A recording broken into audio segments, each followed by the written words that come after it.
एक बार फिर data communication and networks की सीरीज लेके मैं हाजिर हुआ हूँ। तो डाटा कम्युनिकेशन का आज पहला लेक्चर है जिसमें हम डिस्कस करेंगे कि actually what is data communication. Data communication है क्या?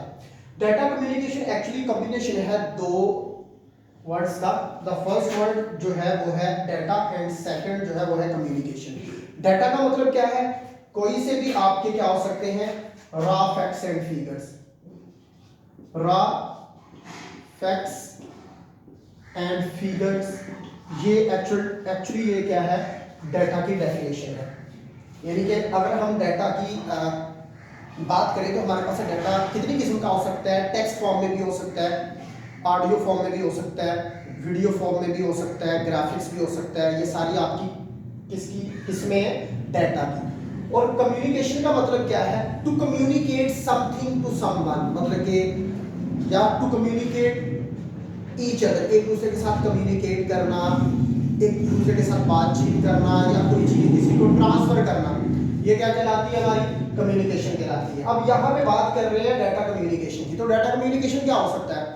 डाटा कम्युनिकेशन कंप्यूटर की टर्म में, data communication is the process in which transferring the data from one place to another place या फिर from one device to another device, that is called the data communication. यानी कि for example यहाँ पे मिसाल देखते हैं कि अगर हमारे पास फॉर एग्जांपल दो कंप्यूटर है, दो कंप्यूटर, एक C1 है और दूसरा हमारा क्या है, C2 है। इनके दरमियान जो कम्युनिकेशन होगी, यहां से अगर फॉर एग्जांपल लेट्स सपोज आप कोई मैसेज ट्रांसफर करवा रहे हैं, सेंड कर रहे हैं इस कंप्यूटर से दूसरे कंप्यूटर को, तो एक्चुअल में जब ये पूरा जो प्रोसेस होगा, ये सारा कुछ जो हो रहा है वो एक्चुअली किसके थ्रू हो रहा है, किसकी बदौलत हो रहा है? कौन सा सिस्टम ये कहला रहा है? कौन सा सिस्टम कहलाएगा? ये कहलाएगा डाटा कम्युनिकेशन। क्या कहलाएगा? Data communication. और एक तो हमारे पास ये डाटा कम्युनिकेशन हो गया। मेरे ख्याल में ये आपको डाटा कम्युनिकेशन का कॉन्सेप्ट जो है वो पता चल गया होगा कि डाटा कम्युनिकेशन, इसके अंदर जो आपकी ऑडियोज, वीडियोस, टेक्स्ट, ग्राफिक्स, ये सारी जो है इलेक्ट्रॉनिकली एक डिवाइस से दूसरी डिवाइस तक क्या होती है, ट्रांसफर होती है। ये था डाटा कम्युनिकेशन का ओवरव्यू कि डाटा कम्युनिकेशन है क्या। अब चलते हैं नेक्स्ट है कि हमारे डाटा कम्युनिकेशन सिस्टम जो है उनके अंदर कंपोनेंट्स कितने होते हैं, कौन कौन से कंपोनेंट्स होते हैं। तो सबसे पहले इनके बारी कंपोनेंट्स की बात करते हैं। जो हमारा पहला कंपोनेंट है डाटा कम्युनिकेशन का, वो हमारे पास आ जाता है मैसेज। यानी कि डाटा कम्युनिकेशन में जो सबसे इंपॉर्टेंट थिंग है, जो सबसे अहम चीज है, वो है मैसेज। कि आपने भेजना क्या है, कम्युनिकेट क्या करवाना है, ठीक है ना, वो आपका मैसेज है। अब मैसेज आपका ऑडियो फॉर्म में भी हो सकता है, वीडियो फॉर्म में भी हो सकता है, ग्राफिक्स भी हो सकता है, या आपका वो क्या हो सकता है, कोई भी इमेज, इस तरह की चीज हो सकती है, ठीक है ना, कोई फाइल हो सकती है। वो आपका एक्चुअली क्या है, मैसेज। कि आपने कम्युनिकेशन में चीज क्या कम्युनिकेट करवानी है। इसके बाद हमारे पास दूसरी जो चीज आ जाती है, जो डाटा कम्युनिकेशन का नेसेसरी पार्ट है, वो हमारे पास क्या आ जाता है, सेंडर आ जाता है। क्या आ जाता है? सेंडर। जाहिर सी बात है, जो मैसेज है वो किसी ना किसी तरीके से सेंड भी तो करना है ना, सेंड करने वाला भी तो होना चाहिए ना, जो मैसेज को ट्रैवल करवाए, भेजे, सेंड करे।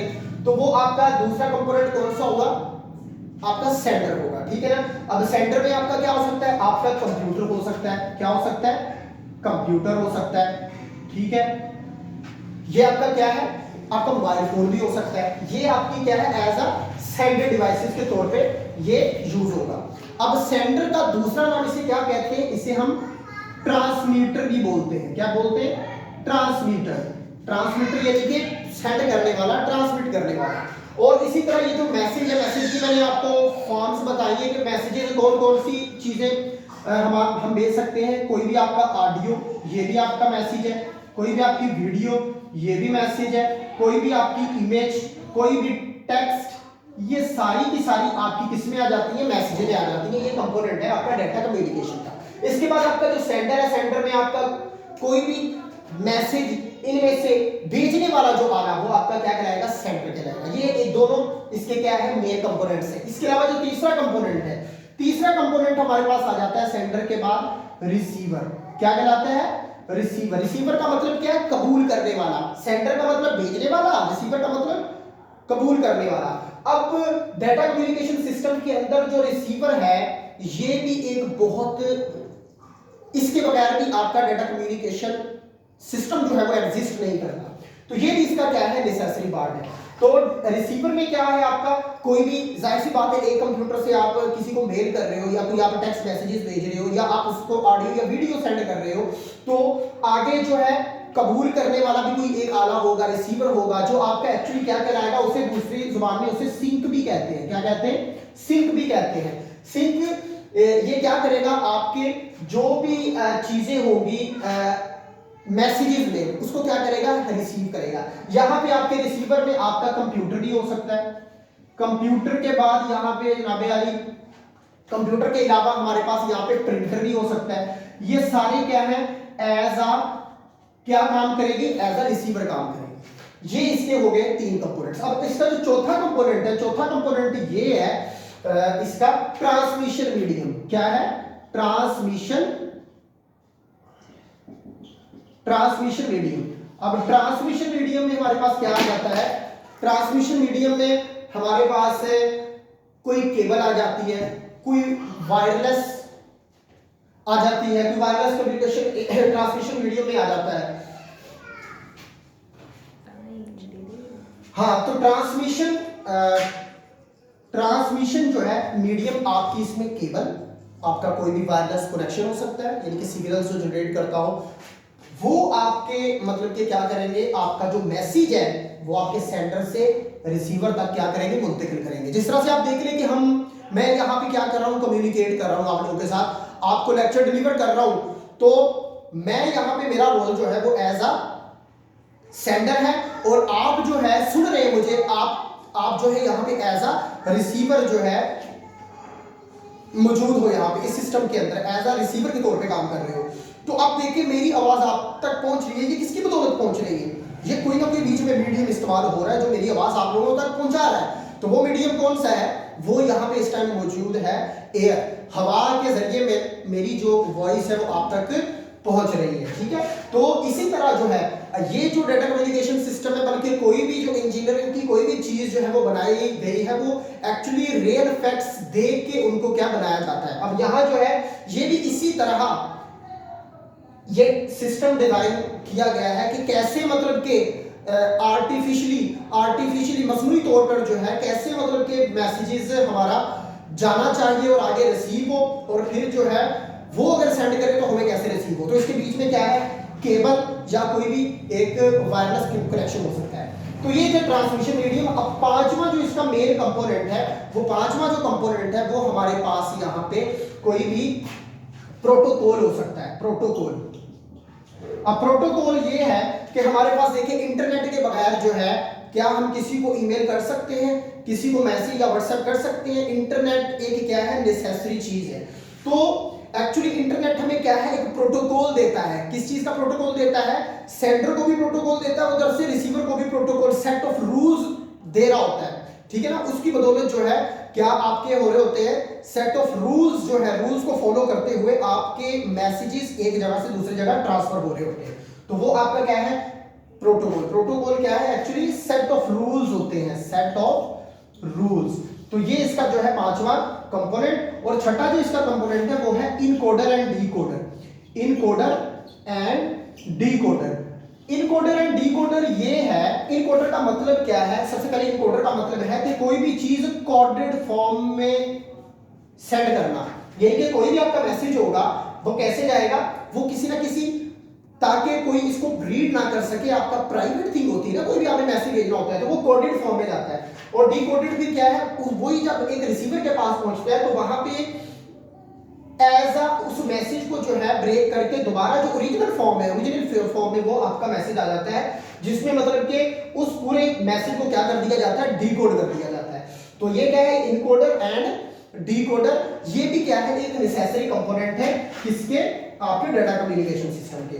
तो ये यहाँ पे 5 मेन कंपोनेंट से दोबारा समराइज कर दूं, मैसेज, आपका कोई भी ऑडियो वीडियो इमेज हो सकती है, सेंडर आपका कंप्यूटर सेंड करने वाला मोबाइल भी हो सकता है, रिसीवर आपके कंप्यूटर पे रिसीव करेंगे या आपने कोई पेज प्रिंट करवाना है वो भी क्या है, वो आपका रिसीवर में आ जाता है। सेंडर को ट्रांसमीटर कहते हैं और रिसीवर को सिंक भी कहा जाता है। इसके बाद ट्रांसमिशन मीडियम, ट्रांसमिशन मीडियम में जैसा कि मैंने आपको बताया था कि इसमें केबल या कोई भी वायरलेस कनेक्शन आ जाता है, वो ट्रांसमिशन मीडियम है। और प्रोटोकॉल में क्या है, सेट ऑफ रूल्स हैं आपके, ये रूल्स कुछ सेट ऑफ रूल्स होते हैं जो क्या है, जब तक वो उनको सेट ऑफ रूल्स को फुलफिल ना करे आपका मैसेज जो है वो डिलीवर या एक जगह से दूसरी जगह पे ट्रांसफर नहीं हो सकता। तो वो क्या है, कुछ प्रोटोकॉल्स होते हैं, ठीक है। इसके बाद आ जाता है लास्ट में इनकोडर एंड डिकोडर। इनकोडर आपका जो भी मैसेज है जब भी आप सेंडर ने सेंड करना है तो वो किस में कन्वर्ट होगा, कोडेड फॉर्म में कन्वर्ट होगा, यानी कि बाइनरी फॉर्म में कन्वर्ट होगा।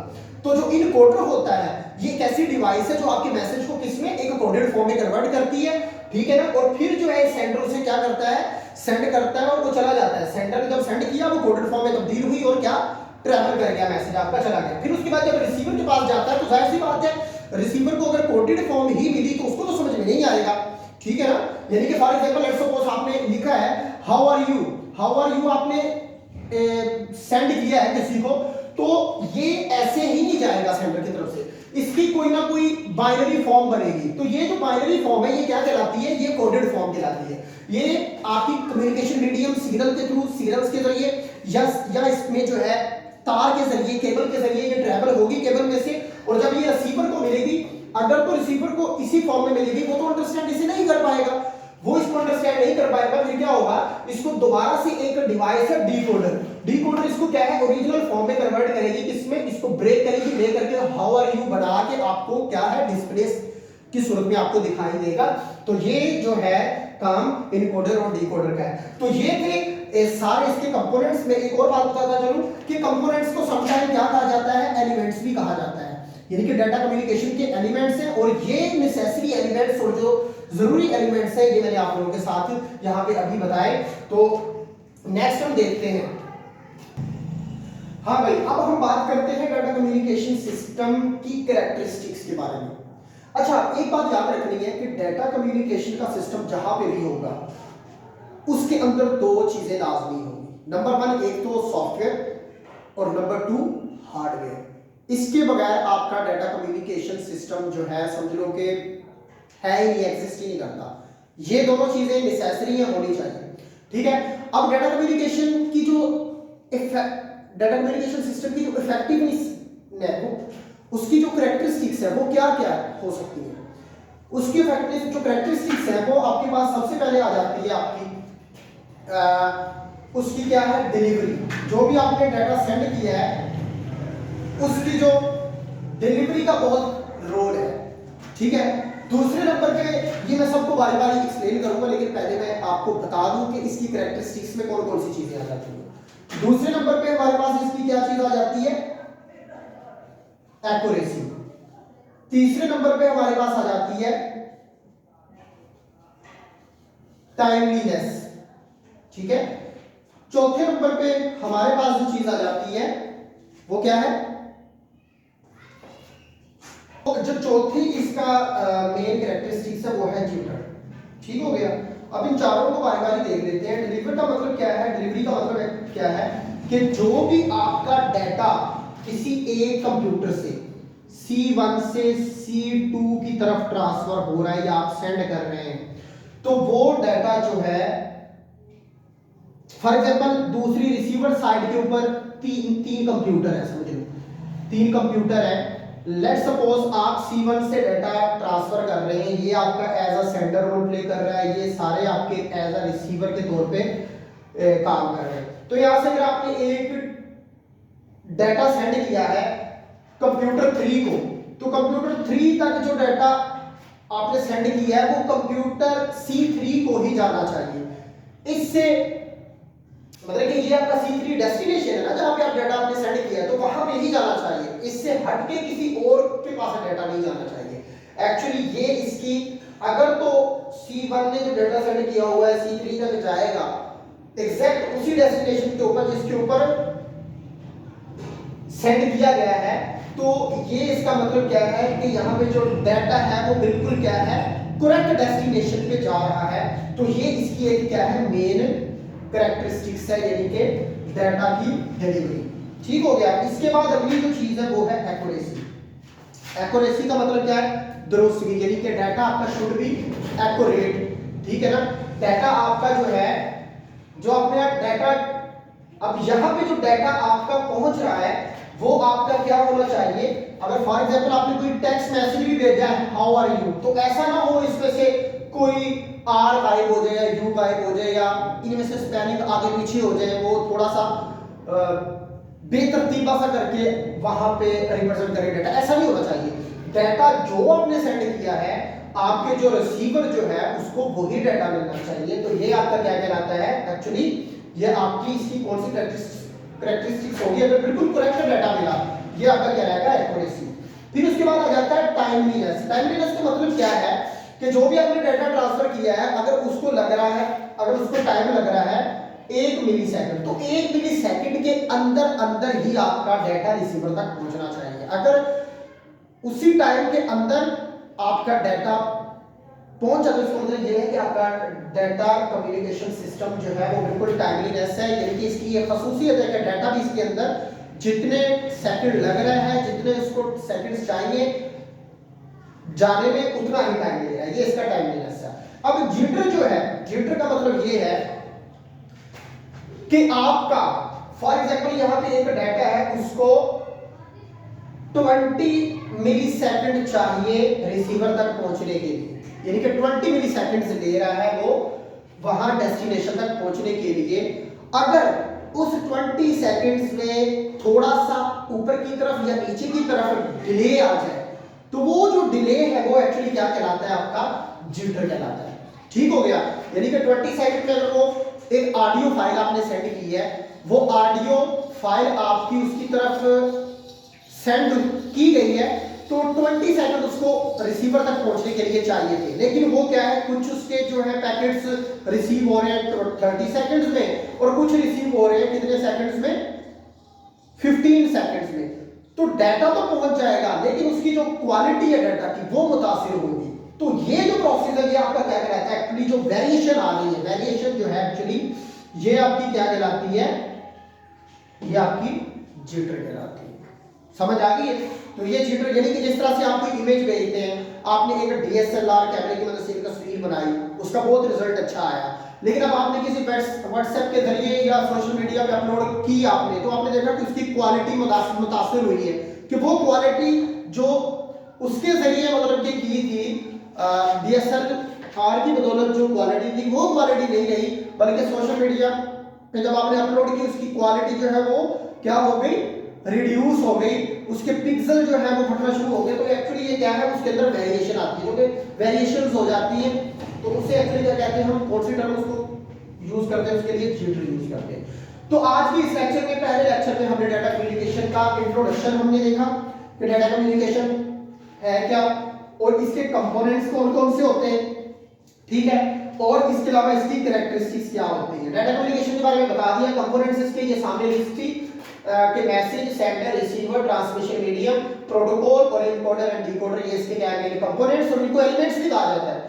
और इसके अलावा इसकी क्या होती है कैरेक्टरिस्टिक्स, डिलीवरी, यानी कि डाटा जो है डेस्टिनेशन, बिल्कुल जो डेस्टिनेशन पे जिस डेस्टिनेशन पे हम भेज रहे थे वहीं पे डाटा पहुंच रहा है या नहीं पहुंच रहा, ये डिलीवरी होगी। एक्यूरेसी में क्या है, जो डाटा हमने सेंड किया है क्या एज इट इज वही मिला या उसमें कोई वेरिएशंस आई है, वो एक्यूरेसी होगी। फिर उसके अलावा टाइमलीनेस क्या है कि जिस टाइम के अंदर से पहुंचना चाहिए था क्या उसी टाइम में पहुंचा। फिर उसके बाद आगे क्या है जिटर।